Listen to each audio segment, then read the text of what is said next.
three issues.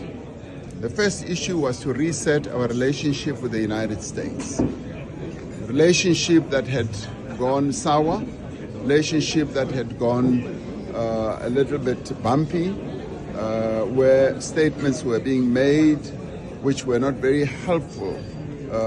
And we felt that we needed to reset that relationship because the United States is a very important player. We export a lot of things to the United States. They export or they bring in a lot of goods as well as services to us.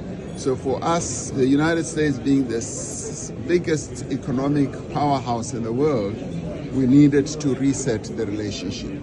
So in my conversation with President Trump on the phone, I said, "We want to come and see you." And he said, "By all means, please come so that we can discuss a whole range of things." So resetting the relationship was the key issue, one of the key issues. The second one was to set up a process of engagement, to engage on tariffs, to engage on investments, as well as business processes, to discuss how the tariff regime between our two countries can be calibrated, including AGOA, whether we should carry on with AGOA, whether we should stay in AGOA. So that was primary in our minds, to discuss tariffs, to discuss investment and business relations. And the third thing was to get him to agree to be more favorably disposed towards the G20, because some of his people were pulling out.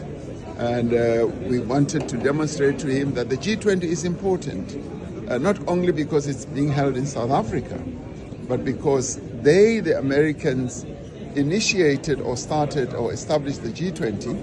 And so now that it is our time to hand over to them, I told him that I don't want to hand over to an empty chair.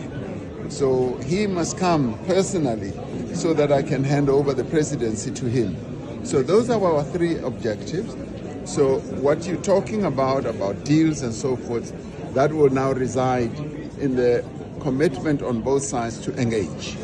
So we are going to engage on a whole range of issues, package of issues that will lead to a deal between South Africa and the United States. Okay, last question.